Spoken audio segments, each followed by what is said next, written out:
Hello, welcome to my YouTube channel বিটিসির পক্ষ থেকে আপনাদের সকলকে স্বাগতম। তো বন্ধুরা, আপনাদের জন্য আরও অনেক বড় সুখবর চলে এলো এসআইআর নিয়ে। তো আজকের এই ভিডিওতে আমি আপনাদের সামনে তুলে ধরব কী সুখবর এলো আপনাদের জন্য।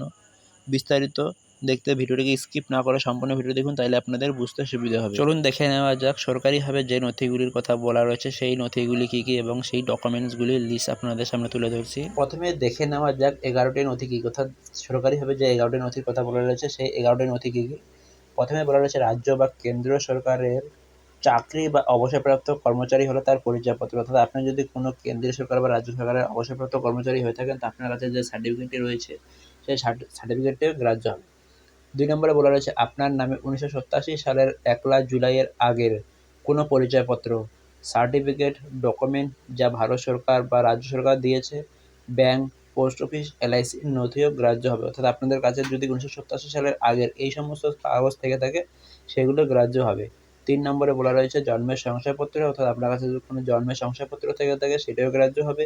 4 নম্বরে বলা রয়েছে ভারতের পাসপোর্ট, অর্থাৎ আপনার কাছে যদি কোনো ভারতীয় পাসপোর্ট থেকে থাকে সেটিও গ্রাহ্য হবে।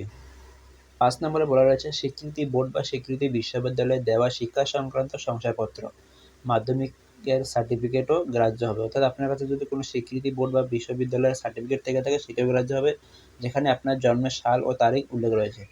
6 নম্বরে রয়েছে রাজ্যের দেওয়া পার্মানেন্ট রেসিডেন্স সার্টিফিকেট। 7 নম্বরে বলা রয়েছে বনাঞ্চলে যারা থাকেন তাদের ক্ষেত্রে বন অধিকারির শংসাপত্র।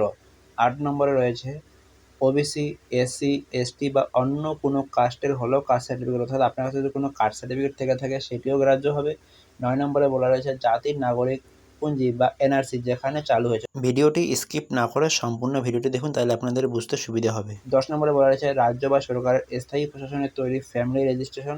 11 নম্বরে বলা রয়েছে সরকারের দেওয়া জমির নথি, বাড়ির নথি অর্থাৎ দলিল বা পর্চা। এগুলো কিন্তু সরকারিভাবে ঘোষণা করা হয়েছে। তো চলুন এবার জেনে নেওয়া যাক কাদের এই ডকুমেন্টসগুলি জমা দিতে হবে এবং কাদের জন্য কী নির্দেশিকা রয়েছে। তো ভিডিওটিকে স্কিপ না করে সম্পূর্ণ ভিডিওটি দেখুন, তাহলে আপনাদের বুঝতে সুবিধে হবে। কাদের উপরোক্ত নথিগুলি দেখাতে হবে না? 2002 বা 2003 সালের এসআইআর এর তালিকায় যাদের নাম রয়েছে তাদের আলাদা করে নথি দেখাতে হবে না। এমনকি 2002-2003 সালের তালিকায় যাদের বাবা মায়ের নাম রয়েছে তাদেরও অতিরিক্ত নথি দেখাতে হবে না। সাধারণ প্রক্রিয়ার মাধ্যম দিয়েই তারা যেতে পারবেন।